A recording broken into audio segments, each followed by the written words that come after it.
Oh, almost on, almost on. Hello, everybody, and welcome to the Black Advancement. My name is Ajiman Jasante Goodman.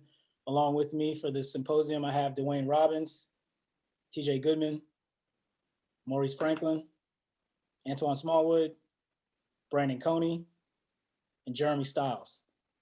And today we're going to be talking about Blacks and Capitalism, a symposium. Before we get into the symposium, let me go ahead and introduce the Black Advancement and tell you what we're about. The Black Advancement is a nonprofit organization that looks to combat problems within the Black community through action and dialogue. Before we get into our topic for today, let me hit you guys with a little bit of a front street. More than ever, Black people are reminded that this is America. For those uninitiated, that phrase was popularized by Donald Childish Gambino Glover's amazing song and music video, which is simply shorthand for the blatant double standards pertaining to the treatment of Black people compared to white people when dealing with, well, everything in America. One of the very few places where Black people have been able to make up for 400 years of oppression has been the ability to attempt to obtain financial wealth. Although there have been many Black people and some Black families that have amassed more wealth than they had before, even using that as a positive is misleading.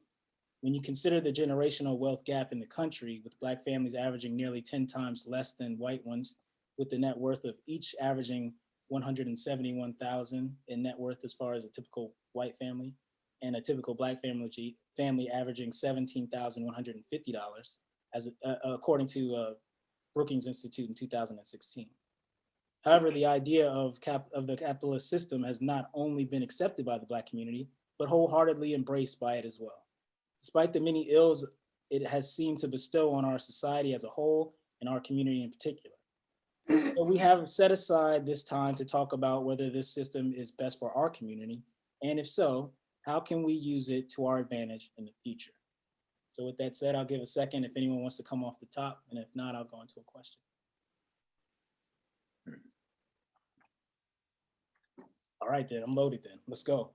What other systems would you be open to consider besides capitalism?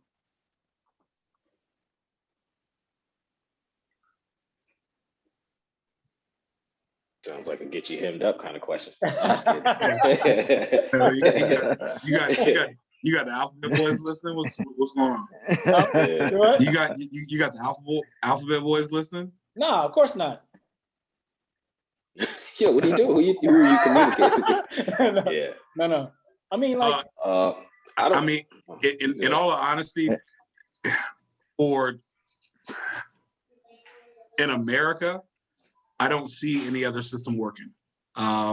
With how it's currently structured and how it's passed. I mean, you would have to blow everything up, like literally, and start over. Like, and when I mean blow everything, I mean literally. Don't say it. Don't do that. I'm trying not to, but like, to answer your question, I do not see any other form working outside of capitalism in America. Like I can't see it. I mean, personally, I socialism, because if you look at all the programs that work in America, they're all on the socialistic side, because it's the government setting things aside for those later on. I mean, that's one of the things I think we're even looking at where we're going with America, is that the big baby boom bubble, what they're about to do, because all of them are retiring, and how that's driving how we're such a service-oriented country as it is anyway. Yeah, I think we currently have like a hybrid, but it leans more towards capitalism. But I think we already have a hybrid that's semi-socialist and, again, majority-wise capitalist. Because, like Dwayne said, like we have a lot of programs now that are kind of socialist in nature. As far as, of course, Social Security, you have even just like the public school system is kind of a socially supported thing. And there's others, I'm sure. I just can't think of them right now. So I think we have it. I just think in order to, I think, serve more of the people, it may need to be more 50-50 instead of like 90-10. Yeah, I mean, I think of all the ones, so there's an old phrase that I had learned in a history class back in high school. And that was like, capitalism is the worst system until you start looking at all the other ones, right? So that was kind of the thing that my they used to say to us back in when I was in those AP classes. But I mean, to be fair, I think that a lot of stuff, to be fair to people who are capitalism all the time, I think socialism will probably be the only other one that would possibly work in America. But to be fair to people who look at capitalism, the entire world has been built upon the idea of capitalism at this point. Like just the way that everything financially is set up. And when they talk about that whole you know, it's a global world or a global economy, like the whole economy has been set up behind the idea and guides of capitalism. Now, I do think that although I'm not a strong proponent necessarily of all the things that come with capitalism, I think that's my biggest gripe with the system in itself. And that can even bleed into other things that go along with the democratic process itself and all that other stuff. But I digress from that point. The point more so that I'm saying is that, like, I think that a capitalist society with a strong safety net is really what is probably the best cap. Something towards kind of like the 50-50 idea that Maurice had. I don't know if it would ever break down to that level, but definitely would need something to where people could feel comfortable trying and failing. Like that's right now, we're just like, if people are failing, even if it's not of their own doing, they're failing. You know what I mean? And that's if you do everything right, you can still fail in America. And that, to me, that just doesn't strike me as just or right, or at least on the books of what America is supposed to represent. Yeah, like currently American capitalism is kind of, like you were saying, like it's kind of discouraged people from even trying. I read this article, I think it was yesterday, about this woman and her husband from Cleveland. And she was like, they got $780 something thousand dollars worth of student loan debt. They're from, I'm sorry. yeah, 780 something thousand. So she's got her master's in something. She only got a master's? Yo, just listen. Just listen. Listen. Yeah, listen. I'm gonna let you finish, but I'm gonna chime in on that. I'm gonna let you. Yeah, which is the fact that could anyway. So she's got her master's in something, but this was after she had gotten her undergrad in like education or something like that. So then she got her master's in psychology or something like that. Anyway, the exact degree isn't the issue. Her husband also went to school, got his undergrad in biology, and then was trying to go to dental school, had issues, then went back and got some other masters in something, and now got accepted into dental school. So that cost is the ballooning of the $500,000-$600,000. Like that's how much it costs to go to med school. Like it is like, depending on where you go, it can be $60,000 to $80,000 a year. And so I say all that to say, like, her point in there was, you know, you have this American system set up for people that try to get out of poverty. So that she's like, they both grew up in less than ideal situations. And she said the system isn't really set up for them to be able to succeed, because even wanting to try to pull themselves out of that poverty level and into the middle class, they're set back at least 30 to 40 years and strapped with debt that they may not ever be able to get rid of. And this is all just a chance. They don't know, they don't have those same connections once they get out of school to get some of these jobs, to get into some of these career fields like others have. So there's just this big risk that they're taking. And, you know, there's some of us here who had taken that same risk of getting advanced degrees or a degree in general. That cost us like $50,000, $60,000. And then what kind of job do you get afterwards? Are you going to get a job that's equally paying $50,000, $60,000 or more? Probably not. You can spend $100,000 at Duke and get a master's in education, and then in the North Carolina public school system, you're going to get paid $25,000, $30,000 a year. How does, you know, that's where the capitalist system, I think, is failing. The same in the medical field. And now I'll stop to hear the comments about the degrees and such. She only got a master's? So yeah, depending on where you go, master's is a grip. Look, I get it, and truth be told, that article, they probably picked the worst outlier possible. And I say that because you have two people between them. They have, I think I heard you say 2 undergrad degrees and 2 master's degrees, and they have, we'll call it $800,000 worth of debt. That was a backwards hustle on their part, and I'm not saying that to discourage anybody from getting advanced degrees or getting an education wholly entirely, but and then on top of it, at the end of the day, you know, homeboy was talking about he was trying to go to dental school and stuff, got messed up. Now he's back. Like, I am not saying let I'm not saying let money be a deterrent to you on pursuing your dreams, but there's got to be a point to where you wake up and say, all right, I'm $500,000 in debt. What made you decide, all right, you know what, I'm already $500,000 in. Why not go $750,000 in debt? Like to me, that like I call that I don't want to call it unacceptable because you can't know what you don't know. And that's the issue a lot of times with Black people is the fact that there are things that we were not taught that our counterparts parents taught them, or that has been passed on for generations. Whereas, there are people our age who are just learning about things that, the others have known about for the last 200 years. Absolutely. But way, $750,000 worth of debt in education, and all you got to show for it is a couple master's degrees. That's a backwards hustle. You messed up. That's your fault. You can't blame me. They're at like 200 now. They're saying when he gets done with the dental school, they're going to be at the 7, which is still crazy. Don't get me wrong. Like it's I mean, that's an insane amount of money to pay just to go to school, just to get the degree, not getting a job, not guaranteed anything else other than walking across the. Dental schools everywhere. Why would you go here? Why would you stay in the United States and go to a dental school?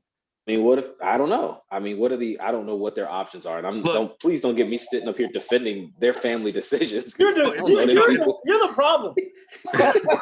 But to me, that's still an issue. There's an issue of the fact that it could even cost somebody that much in the United States to get an education is the problem. It's not the fact that they're taking that chance on trying to better themselves, and he wants to fulfill this lifelong dream of being a dentist. Maybe that's the only school he got into. I don't know what the situation is. I don't think it's cheap to get a dental degree anyway. Backwards hustle.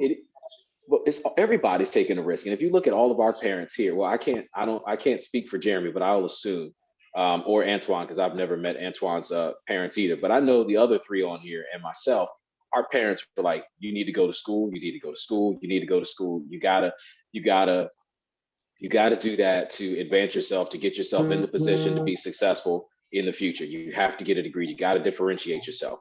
And so that was the conversation. But unfortunately, a lot of our parents didn't have the ability to pay for it. We didn't have trust funds or college savings or 529s, and we didn't have all of that stuff. And a lot of the times our parents had spent the last 15 or 20 years just scraping to get to the point where they were, let alone to be able to provide for us outside of, to get us into a school system where we can thrive. So I think that there is a disadvantage there. And again, going back to the capitalism thing, I think that there's some things where capitalism shouldn't be involved. And I think that we should create a different model, which would be more of a socialist one when it comes to education and when it comes to healthcare. Can I ask a quick question to you, Maurice? Where do you feel capitalism should not be involved? If you could just think of one off the top of your head. So I just, the 2 that I think off the top would be healthcare and education. Those are big ones. In Texas, power. Yeah. What you said? What, Dwayne? If you're in Texas, power. I let Texas do what they do. They did that to themselves. Hey, shout out to Houston though. Shout out to Texas. They decided they didn't want to be on the grid with everybody else. El Paso was like, yo, we're gonna stay on this grid. So yeah. Hey, Ash, can you read those numbers again that you read? Yeah. So as far as the typical 2016 Brookings Institute numbers, so it's a little dated, but kind of gives the idea. So the average white family, $171,000 in net worth. The average Black family, $17,150 in net worth. Okay. Do you feel that is a fault of capitalism, though? The wealth gap in and of itself is caused by capitalism. There's a lot of things go into the wealth gap. Just to answer that part, I don't think it's just strictly on some. That's not based off of a system more than it's based off of other systems of racial discrimination. You know what I'm saying? A lot of factors. A lot of factors. Americans in general just aren't good with building their own wealth. Period. It's not just a Black thing. Yeah. So it's hard to say that it's simply capitalism is at fault. I think so you talked about the alternative. So really it's capitalism and socialism pretty much like encapsulates the options in most people's minds. But socialism, one is production isn't as great under a socialist system. And then two, it's not really treating people like individuals as opposed to the capitalist system. So with all its flaws, I still go with capitalism. I guess I'm just trying to tie, when people bring up the wealth gap, I'm not sure how relevant it is in pointing a finger at capitalism, if that makes sense. Well, no, I don't understand what you're saying. And I just use that kind of more so to set up the idea of us looking at it from the perspective of Black people looking at capitalism and the way that it works. And although some of it, like I said in the beginning, some of us have benefited from the idea of this being a capitalist system.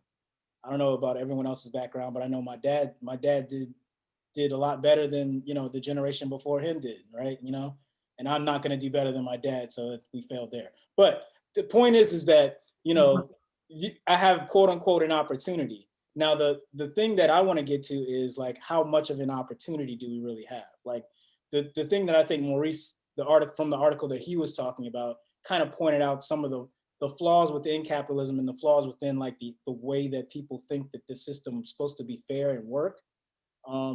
It doesn't work like that. And like, unless I agree with you. Yeah, go ahead, Antoine.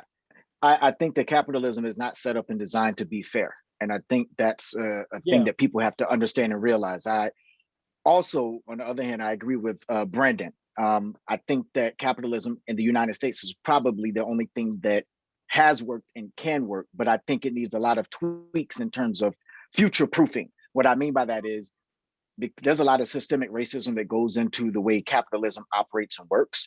On the flip side of that, there's a lot of things with us as Black people that we don't share a lot of ideology in terms of how to propel ourselves forward. So you don't end up with $800,000 worth of debt for student loans that may not even land you a job for $30,000.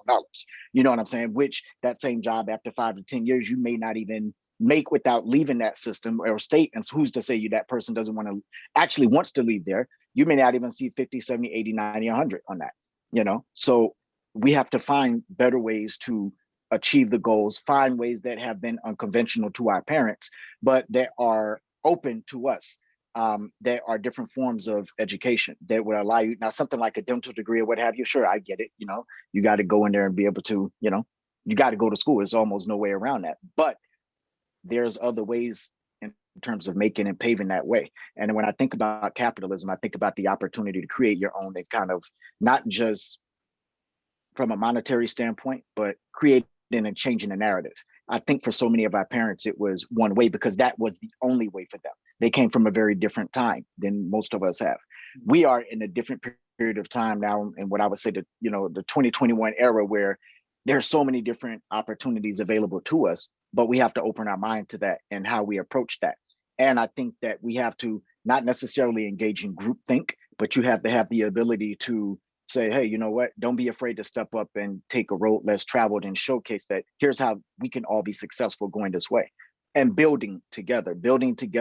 I think one of the most disappointing things I always hear with capitalism is that you'll see people essentially saying they have theirs and so they're good, so it works. So it's all fine. But there's a shitload of people over here that, you know, it's not working for. And it's not working for them because they're any less intelligent. Sometimes it's a matter of resources. Sometimes people don't know. They know what they've been taught. Everybody's mind isn't open. You know, don't be afraid to drop a gem on somebody and say, yo, here's a different way. Opportunity too, Antoine. Opportunities sometimes just don't present themselves. Oh, yeah. You know, some people start off life on third base and think they hit a triple. Like that's what we're doing. I like that. That's a fact. Yeah. That's a fact. And some people know that they didn't hit a triple, but they walk out into the world and they present themselves as if they hit a triple. You know, that's what gets me going on this flipping and everything. Exactly. Exactly. You kind of. I interjected, but I wanted to hear more of your point if you had more of one to make on this one. It's such a broad subject. It is. One thing I thought when Antoine was speaking was, you know, capitalism is not really designed for a group to do better. It's designed for individuals to make the most of whatever opportunities are given. And yeah, there's no promise that everyone's going to have equal opportunities. We're not going to have equal opportunities. I think that our government can do more to try to level the playing field and give people more opportunities. But at the end of the day, that's not going to be the end all be all, that we're just everyone's going to have an equal opportunity and then everyone's going to have an equal outcome. I think at this stage in history, there is a lot of opportunity for our people to take advantage of that sometimes we don't. And some of it is through a lack of knowledge, but sometimes not. And then that lack of knowledge isn't limited to just Black people, of course. A lot of it is classism, which I think someone in our last discussion mentioned. Once you ascend to a certain economic status and then you're around certain people, you learn different things and you pass it on to your children, so on and so forth, regardless of your race. So, but I don't think the capitalism thing is something that's particularly affecting Black people in a negative way. Yeah, and I agree. And I think that to a large part, capitalism has helped Black people in a lot of different ways. Like I think that we've been able to, not a lot of us, but there have been a large number of folks who have been able to make it to a different level because of that capitalist system that I think had it not been for it, may have never been able to achieve that, just because of still the level of racism when it comes to America. So I think sometimes the structure of capitalism and the love of that dollar outweighs the race. And when that happens, you do at times get people who are, who end up making a good amount of money or able to have their own business or whatever it may be, because of, they want that resource, and that resource is coming from that one particular person. And if they could find somebody else to do it, they probably would. But because they can't, they still want to make money as well. That capitalism, that dollar is what's driving them. And therefore they work with whoever the best is out there. And sometimes I think that fortunately, there are some Black folks that fit that mold and are able to succeed in it. How much do you guys think that capitalism is kind of a naturalized phenomenon? Like is that's something that well, let me ask a different question. That's because that's going to take too much explaining. Let me ask a different question. Do you guys equate capitalism to democracy?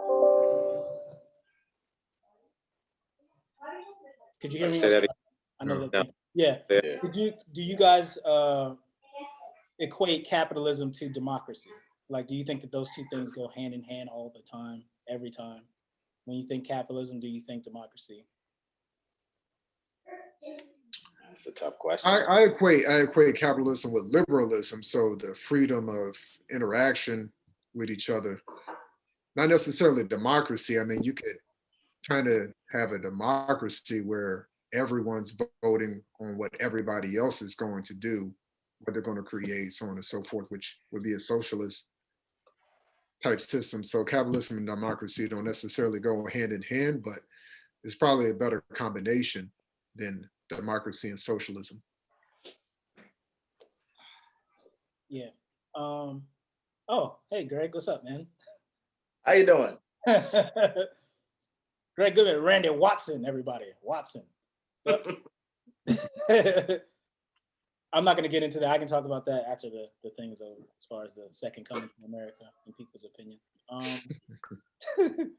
No, I mean, like there's some societies that like China is a good example of not having democracy and having pretty capitalist stuff. Yes. Mm-hmm. You don't think so, huh? You don't think they make a lot of money in China?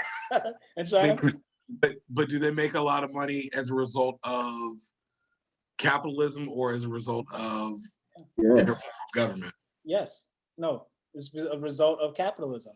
Now they have government-run companies, but that's they're doing stuff through the markets and stuff. They're doing stuff the way that everyone else is doing. But I guess let me rephrase the question then, because you originally asked, and I'm paraphrasing, do you equate capitalism with democracy? Correct. And subsequently, if you use China as an example, the answer in turn would be no. Correct. But you also have to look at how a lot of China's business is derived. You have to look at how a lot of their capital is derived, and that's from the standpoint of their roughly communist government and how everything is funneled through their government one particular way. So, and again, I don't equate China's success as much to capitalism as I do to communism. And again, the thing that's difficult here is that we're mixing two completely different ideologies when we're talking about, how you govern a body versus an ideology of how people can or can't. That's correct. It's difficult to do, and I mean there are two sides to every coin, and I guess let me tell you, Coney, why I asked that question, because I think a lot of people believe that they interchange the idea of democracy with capitalism. Like a lot of people do. You know what I mean? That's why I asked the question, pretty much. But I is it so much that they interchange the idea of capitalism and democracy, or is it so much they interchange capitalism and America? I think maybe capitalism and freedom. Yeah. I think that might is not necessarily democracy or socialism, but free to do as you please, as long as you don't infringe on somebody else's rights to figure out a way to make money. So in that case, I mean, I guess China is capitalist to a point, because you get to a point where the government's gonna jump in there and say, hold on a minute, we need a piece, or we need to be a part of this. That's true. Here, that's not as prevalent, right? So, I mean, do we think capitalism would be as successful in America if we did not have a democracy? If we were under communist rule or dictatorship, would capitalism be successful then, or be seen as attractive? Well, what do you No. mean? Successful how? Successful how? However one would define it to be successful in its current state here in the United States. The reason I ask is because I don't know a ton about China, but it sounds, my understanding is the economy in China may be doing really well, but the average person isn't necessarily doing nearly as well as they are in the United States. So to me, in the US, capitalism without democracy would not be as successful for the average person if we didn't have democracy. Do we know that's the case though? That the average person in America is doing better than the average person in China? Yes. Well, I mean, as far as the average income, I mean, there's a lot of people in China doing bad. I know there's a lot of people in the U.S. doing bad, but not nearly as many as are in China doing bad. Like there's a lot of more people in China. Yeah, there is. Yeah, there's a lot, but just because there's a lot more people doesn't mean that they're not automatically going to do a lot worse. Oh, sorry. Go ahead, Dwayne. We couldn't hear you. Too, compared to some other countries. Go ahead. No, you got it. Go ahead. No, you can finish it.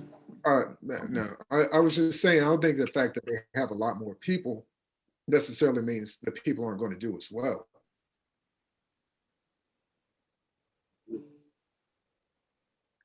I don't know. I think China has a lot of limits on different things in terms of, correct me if I'm wrong, anybody, the amount of kids you can have, different things like that. So it's a different lifestyle than here in the United States. Here, if I wanted to have 10 kids, I could have 10 kids. It's up to me to take care of them and do whatever. But in China, there's imposed limitations on certain things in a life. And I think that for me, I believe, to answer my own question, if we take away our democracy, then capitalism wouldn't matter. See, right now with democracy, the safe net, the supposed safety net is that there are certain checks and balances in place to keep it from turning into too much of the wild, wild west here.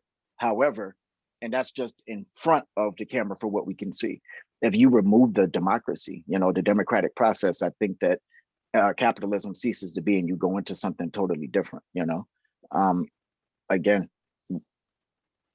people benefit from capitalism. And I think that a capitalistic society, there's a lot of pluses to that. A lot of us have benefited from that in some form or fashion or another way. But I do think that it needs a lot of changing in order for us to continue into the next 30 to 40 years. It's a lot that has to change. Because right now, I think our system is cannibalizing itself. And whether people agree with that or not, I think you see the results of that with the way people are living. And it begs to need to be changed. Well, Antoine, let me ask you, is the system cannibalizing itself, or are the people who are part of the system cannibalizing themselves? Go into detail on that comment, Cody. Go into detail on that one. So, I mean, I'm asking because how capitalism is set up, it's working in America. It is working ideally for how it was set up. And again, you know, people want to get into the conversation of equity. They want to get into the conversation of not fair. You know, the top 1% rule everything. Well, ideally, that is how capitalism was created. So it is working the way that it was created. Now, you know, I ask you, is that, you know, I don't think the system is cannibalized. I don't think capitalism is cannibalizing itself. I think that, you know, the people who are not as successful on the rung of levels of success of capitalism may be cannibalizing themselves and or maybe doing a lot of infighting amongst themselves, when at the end of the day, they should be mad at the system, not necessarily the people who are part of the system. Right. So in other words, not the person who's been successful, right? I'm not asking for people to be mad at that. Correct. You earned the success, you've gotten there. What I'm saying is not, and I think that a lot of times people confuse the two of the person who's become uber successful is their job to reach back and give people. You can do what you want. If you choose to, it's amazing and it's, you know, phenomenal. But if you don't, you know, that's also your choice. But I think that the infighting at the bottom and other people who are attempting to realize whatever it is that they're looking to do, and I'm being vague about that, obviously, for a reason, just because I don't know. I can't pretend to know what everybody's going to do, but that part, that's where, you know, the reformation should be taking place there. Because what America is built on in terms of the promise of people being able to, you know, make those things happen, it should be, you know, realized. And the way to make that happen, you got to move with the future. Right now, it's kind of like, we're going to stick with what's worked for us for X amount of time and who has benefited. So people, I think you mentioned the 1%. You know, I hear a lot of people like, you know, all their anger is channeled at the 1%, eat the rich, all these different campaigns and things you hear people talk about. And ultimately, it's like, no, we need a better system and a better strategy for people who may not have started out on third base, or people who did come all the way from, you know, home plate and go all the way around a couple of times. You know what? We need to figure out what that is. I think that you hit the nail on the head, and I couldn't agree more. I think that comes back to something that was said earlier, is that it has to do with financial literacy, financial education, and sharing information that been shared for generations amongst other groups. I mean, if we're speaking specifically about Black people, or even, we don't have to talk about Black people, we talk about the middle class as a whole. You know, there are so many things from a financial aspect that the middle class don't even realize. There are simple things that can be done that you know, can help get you closer to the 1%. Will it put you in the 1% wholly entirely? No, but you know, would you rather be in the top 3%? Would you rather be in the top 30%? I mean, you know, that's really what it comes down to. But you know, and Antoine, and I'll ask you this, and I'll ask this to everybody, because you brought up a good point of, you know, once you get to a certain point in life, do you have an obligation to teach and or to do more? I think that if more people became literate about the different things of capitalism and about finances and whatnot, it would help out everybody. But then also, with the same being said, is that, and I've said this before, and not necessarily on here, but said it before, is that once you learn how to play the game, the people who are controlling the game are going to make up different rules along the way, so that you don't get to the same level of success that they do. GameStop will never happen again. Right. Sorry to interrupt. They'll never let that happen again. I mean, well, you can't say that, because AMC happened a couple of weeks later, and we can get into a very long conversation about that. Is that's the people who created the game, and you know, a lot of these hedge fund managers and how they've stayed rich. They've been doing what they've been doing for a very long time, and it's just the fact of what happened with GameStop.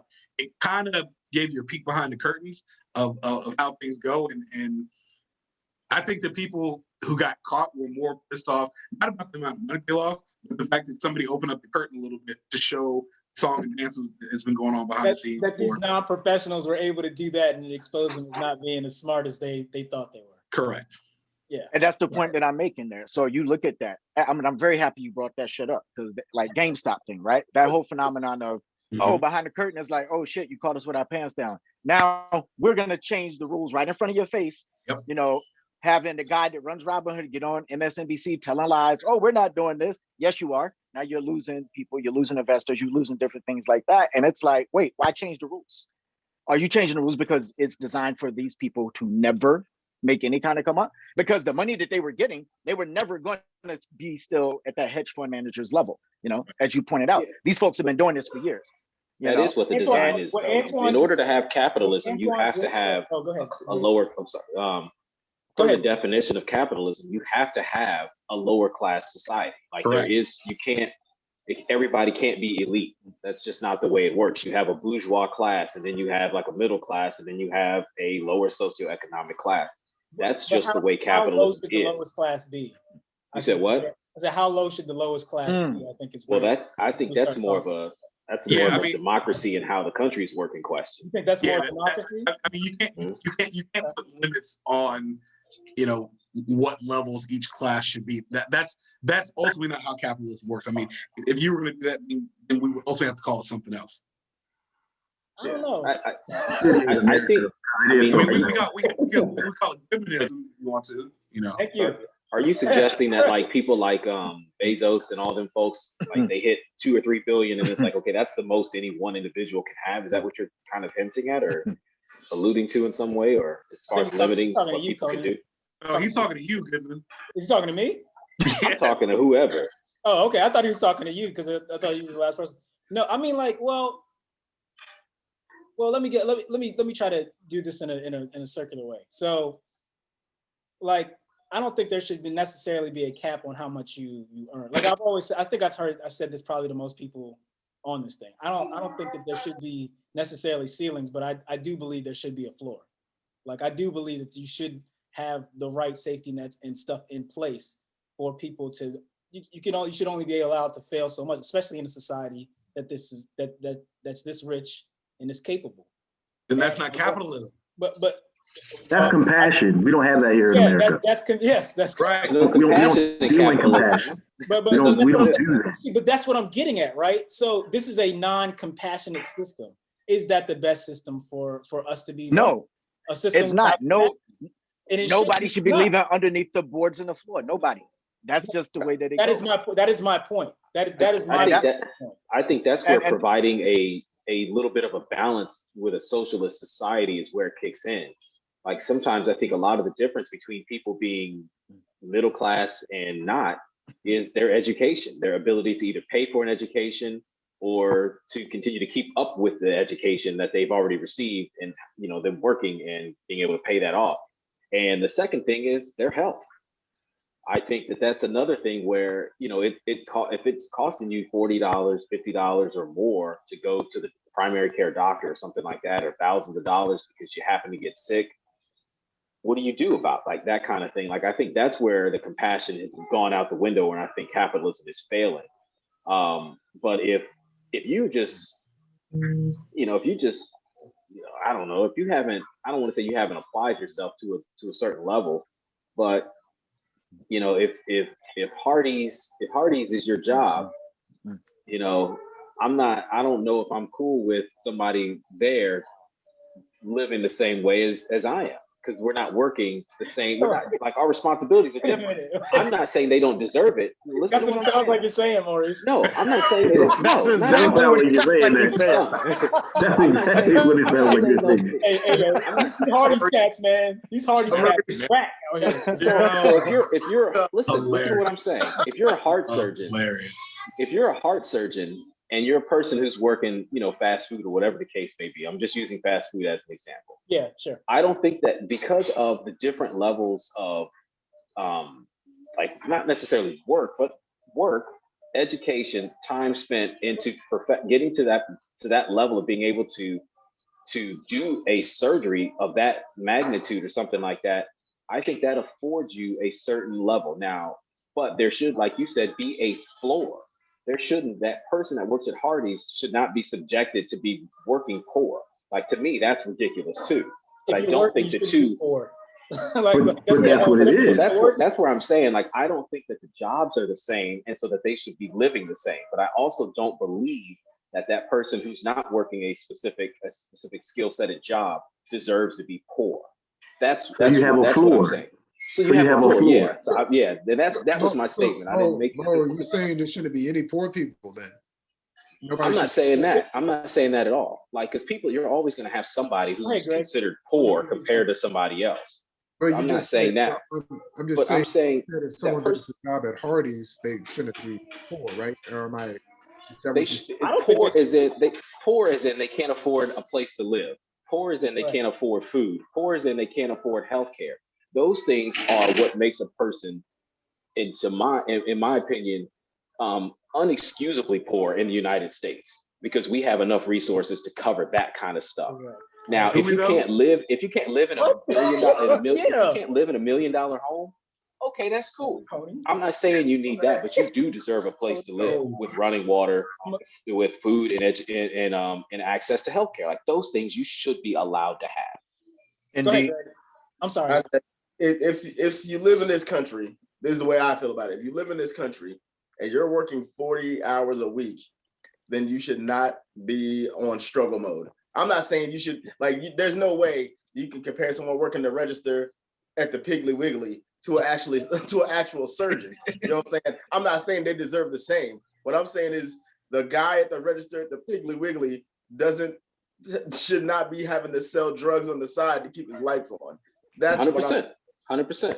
If we have enough money in that case, where that shouldn't have to happen. You know what I'm saying? Unless you're in Texas. Jesus, what happened? Where am I? They got their own thing going on in Texas. So they doing thing right now. That was an unnecessary shot, man. That was unnecessary. I know. Shout out to Willie D. I don't like that. But I mean, so Aji said it on more than one occasion, and I've shaking my head. Don't be evil, Tony. Don't be America evil. As a whole does not have, in its current format, in its current setup, it does not have the type of money to be able to provide for lies and propaganda, bro. I said in its current format. So hold on. I'm gonna give it to you. They just spent 1.7 trillion on a plane. No, let him go. Let him go. Yeah. 1.7 trillion. Please go on. So yes. They just spent 1.7 trillion on another COVID relief bill. One, they don't have a way to pay for it yet. So that's, you can spend all you want to. Where's the money going to come from? So they got to figure that part out. But two, if you want to keep living the way that you have been living in this country, then there isn't enough money in the system for universal health care. There is not enough money for universal education for all. Now, again, there are changes that can be made to how our tax dollars are spent and also how they're collected. But at the same time, you won't be living the same life. Defense spending is one of the largest line item budgets in our budget every year. You cut that. Let me just interrupt. Let me just ask that question to you. Is it too high? You said what? I just wanted to ask Coney real quick. Do you believe defense budget spending is too high? Do I think it's too high? No, I don't. Yeah, and, I don't either. And I'm the son of an Air Force colonel, and the reason why I don't think it's too high is because how we are viewed as a world power as it relates to our military has afforded America to enjoy the liberties that we have. It has afforded us the opportunity to enjoy the freedoms that we all do. You cut defense spending in half, we're not living in the same America. Like, Matt, we're probably not having the same conversation. We're not. Oh, what are you talking about? Go ahead, Greg. I'm sorry. Go ahead. All right. When it comes to all the money that you're talking about that we could actually have that we don't have for universal health care and all these other things, we actually do have it if the system would work the way it's supposed to work. Now, if you would actually tax the people who have the billions of dollars the way that they tax the normal regular people, you know what I'm saying, then we would have that kind of money. You So wouldn't. the system, the people, no, you would. You absolutely No, would. no, would. How you much wouldn't. money, And not only that, but yo, how much money that would actually go into the system based on the money that these people generate. Nobody's saying that they don't deserve their money. What I'm saying is They balanced the budget in 2001. They've done it before. They had a companies surplus. and individuals don't deserve to pay less taxes by actual dollar amount than us. But that's what happens. That's a fraud. That's a fact. Anything is that these dudes are not going to sit there and kick in of their own goodwill. They're not going to do that shit. We all see it. We all see they're going to take their money and they're going to run. Again, like look at Texas. Texas is taking all the shots today. This is one of those situations to where it's not the people who need, like, I'm certain that I'm not going to go into details on it because you guys, the money that you guys are talking about taxing do what you do, other Carl. people, it's about the setup of the tax code. I mean, that's really what it comes down to. But guess what? At the end of the day, there's no scenario in which you can justify, like, and I'm just speaking from a monetary perspective. The flat tax. You say do a flat tax? They talked about that. But that's so you do 50% on what you make, right? What you make. Okay. But again, that's what I'm talking about. What you make. What you make is like there's a significant difference between active income, passive income, and portfolio income. And if you're talking about 50% on what you make, that's your active income. So that's what you are making whenever you are going to work at your 9 to 5. That's what you're making whenever you own a business and you are getting percentages from that.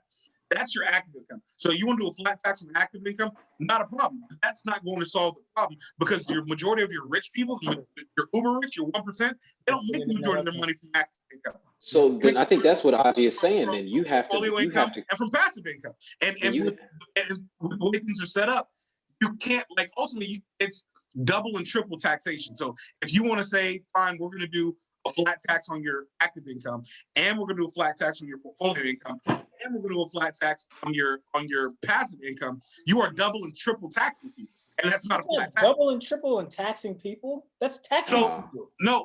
So because I know what you're talking. You're talking about like the stocks and stuff like that. Like when people have stocks, it's taxed at a different rate than our active incomes. I know what you're saying, and it shouldn't be because that's where all these rich people, are sitting.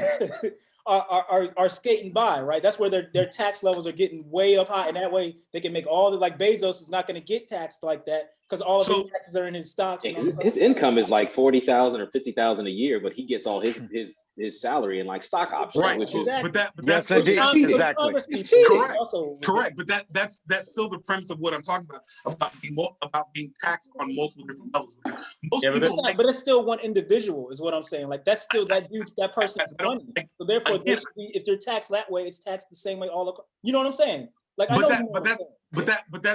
also what I'm talking about is that if you tax everything, if you tax passive income, active income, and portfolio income all at the same level, and again, like Dwayne said, 50%, you tax it all at 50%. If you have portfolio income and passive income, you are being taxed more because you derived at your portfolio income and your passive income. That's 9 times the way out of 10 because of the active income that you want to earn. But that's already the way it's set up. You want this military budget or not? We already have tax brackets, Brandon. Like that's the thing. Like we already have tax brackets. If you're individual, you get taxed this much. If you're married, filing jointly, you get taxed in this bracket. So we already have that set up where people are getting, in some ways, taxed differently than others. I don't think that is a stretch to say, okay, people who are making X amount or more, there needs to be I guess another tier or bracket where there is another way of taxing those people, because there is no excuse for us to be able to cap all of our tax. I forget the name of the word, but anyway, at like what was it, $10,000? That's it. We could write off $10,000. That's it for people. But you got folks who are making millions who could write off everything, where they literally walk away paying not a dime in taxes. And I don't know specifically what Trump paid, but they were alluding to the fact that he paid $300. $300. That is unexcusable. But that's what I mean. That's what Aji was saying. That's to his point. They're not going to do it on their own free will. So you have to create the laws to make them do it because they're not going to do it on their own. The people That's never going to happen. create the laws benefit from the tax law from being the way they are. They're not going to change that.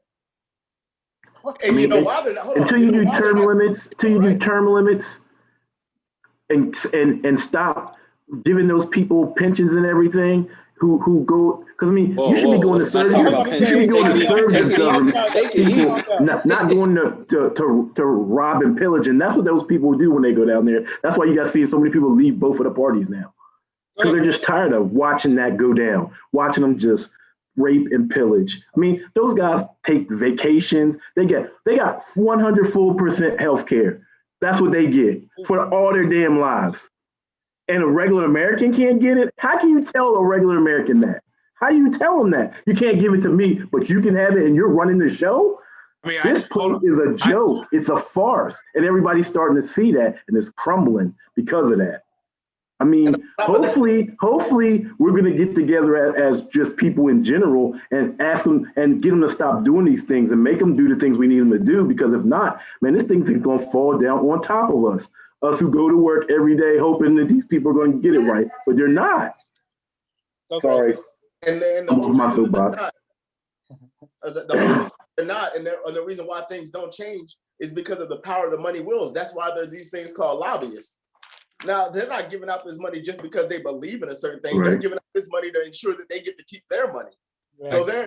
So that's what the whole system is. And they don't care what you and I think. So what the main goal should be is to get the money out of the politics and let people go based on what is right and wrong. Because if you don't go by that, then the money's just going to keep running everything and nothing's going to change.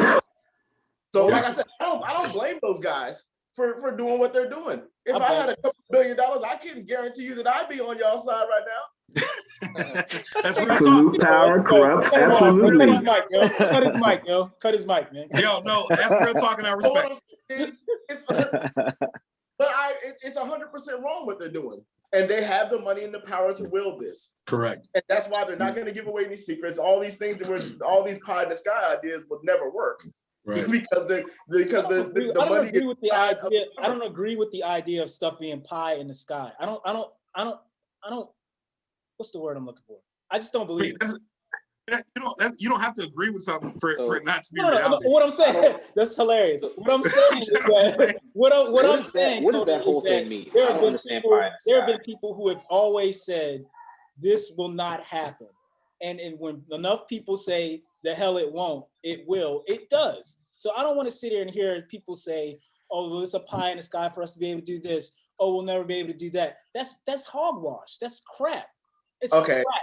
Maybe I wouldn't exactly say it's pie in the sky. I didn't mean it that way. What does pie in the sky mean? I don't understand that saying. Say what? So what are you trying to do here with that? I'm serious. I can't follow the conversation because I don't understand what that means. That part of it, I don't understand what pie in the sky means.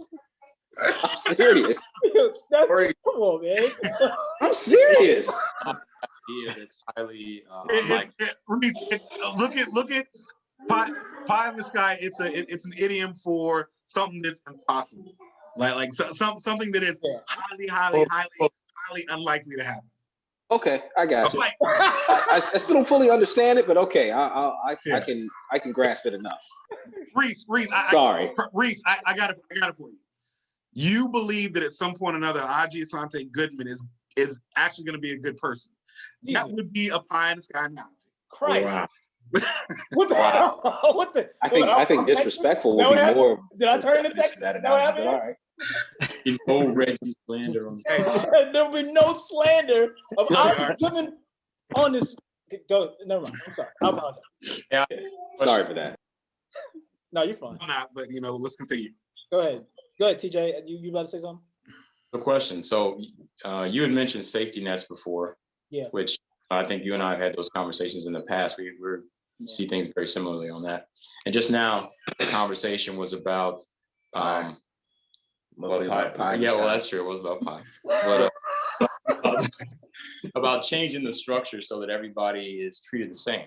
So if you had to make a choice between one of those two, which one do you think is a better choice for our society? In terms of what? In terms of in terms of a change that could take place here. I guess choice number one would be to ensuring that the safety nets that you were talking about are in place, so that people don't eat each other, right? Or the change in, I think Brandon was saying, tax code, or I guess philosophically the change in the way that money is treated so that everybody is taxed the same way and wealth is distributed like it's supposed to be. I mean, for me, I think that, oh shit, my bad. Go ahead. I'm good. I was saying if given an option. It's a good question. I have my option is I agree with what Maurice said earlier. I think everybody deserves a roof over their head. I think they deserve the right to have health care and things of that nature, the basics. When you talk about tax code and things of that nature, those things are going to fluctuate and change depending on what century you're in, what's happening at your time.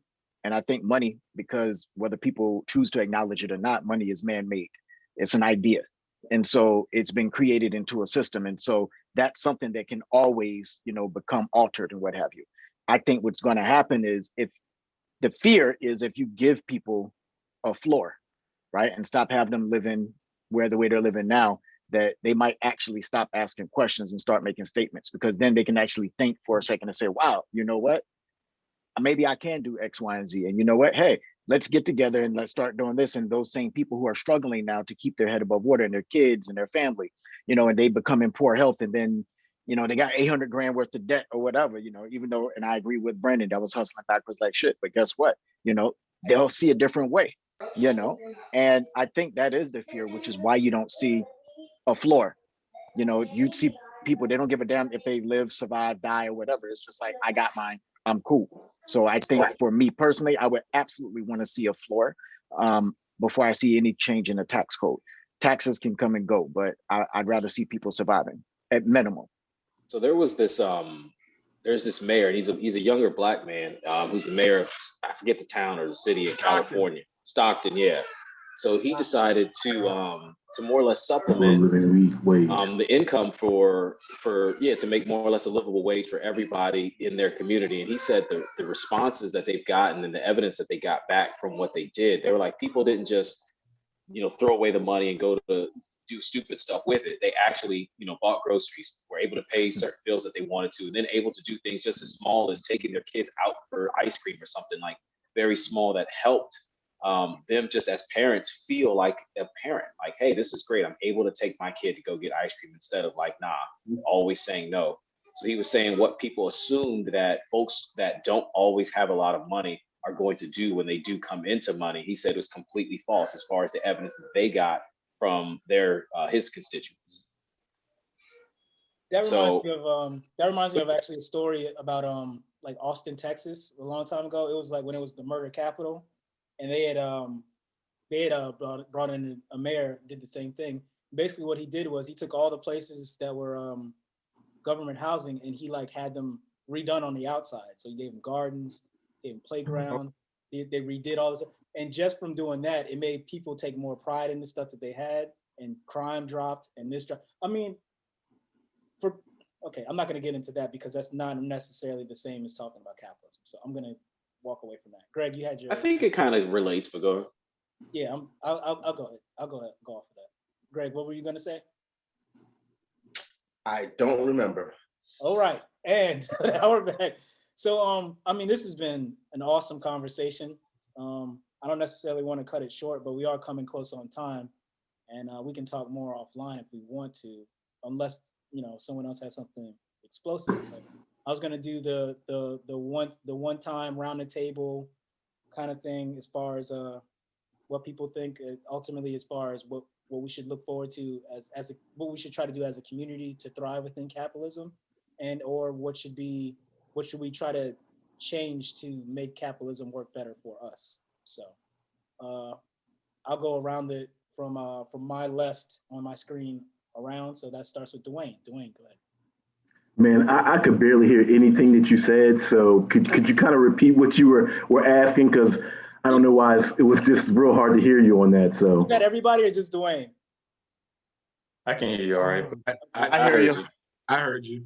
I'm gonna go the other way, Dwayne. You'll get the idea. We're basically Appreciate doing it. words, man. That's all right. that was hilarious. I'm gonna go around the way. Jeremy, go ahead and start, man, since you're on the immediate right. I think the biggest thing for us as Black people is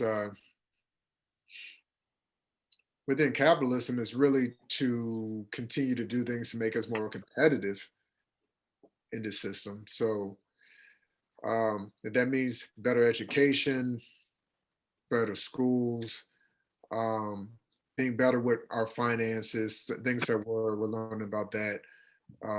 Something like Antoine talked about with thinking about different ways of being able to build wealth, knowing that it's a 4-year degree that may work, but that's not the only option. Being more creative is the main thing, just developing our skills and making us be able to be our human capital, being more useful.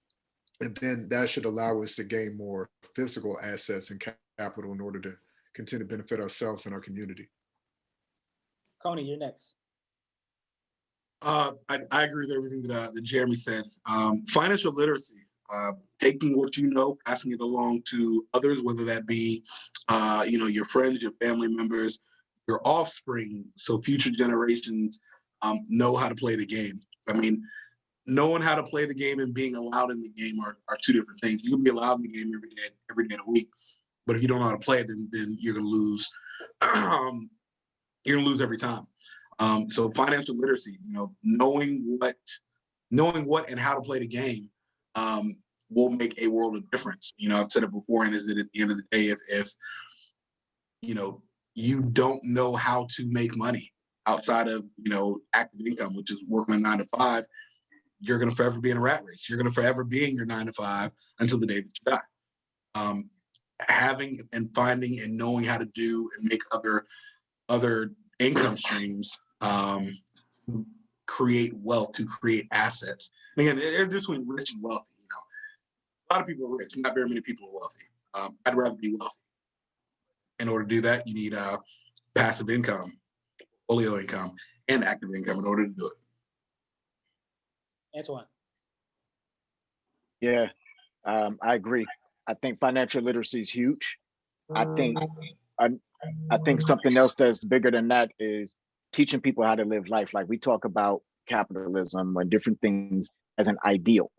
And I think we need to have people understand what is it that you want to do, separate from the actual system, but that individual, that person, what are you trying to achieve? Show them how to achieve that. And Brandon hit the nail on the head about actually playing the game. Because once you know how to play the game and understand how the game is actually played, it would allow an individual to make their moves that much more precise. And when you move with more precision, we all know you save time, you save steps, and in the time, you're going to grow. And those around you and your sphere of influence will also benefit from that. I would love to see in our community in particular more of that type of conversation where it's not shaming somebody, because everybody's not going to have the same background that you have, or somebody that was in your ear that taught you. Some people have nobody. And so they may have had to learn a lot of things themselves. So don't be afraid to impart your wisdom on them. And at the same time, don't be, as a person who may not know, don't be afraid to receive that information. You didn't know for a reason. But now that you do know, what are you going to do with that? And I think until we can get those things on par and bring balance, we'll be stuck in the same situation 50 years from now. And it's totally avoidable. Maurice.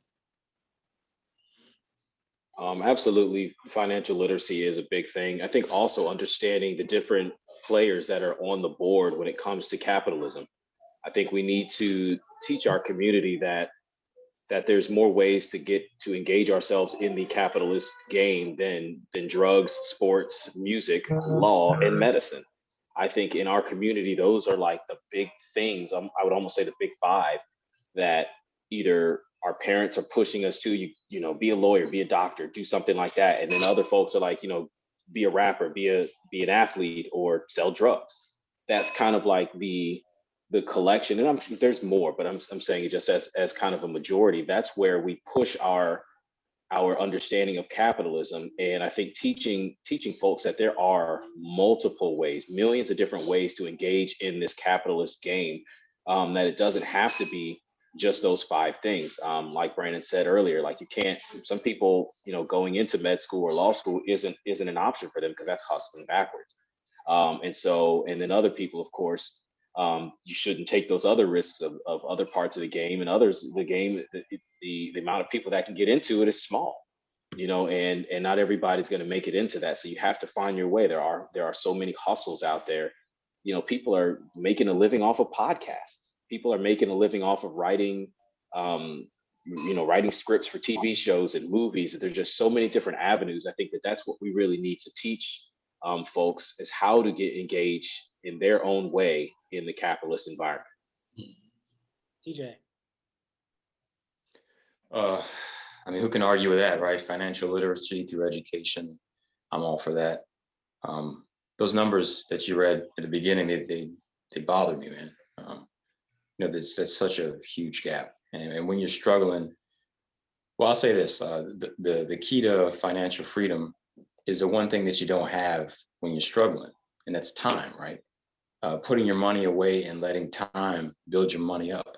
And we often don't do that as a people, because, if you're struggling, you're scrimping and scraping to get by. And if you combine that with the lack of financial education that the other gentleman was talking about, it's a recipe for the disparity in the numbers that you read at the beginning. So like I said, I'm all for the financial literacy stuff, but I think maybe for us specifically as a people, I'm not suggesting that we stray from the capitalist model, but maybe incorporate a little bit of socialism within our community, like, have some kind of communal investment thing to try to lift everybody to a certain point, to where you can, I guess, get off on your own and do your thing, so that we don't have to struggle so much.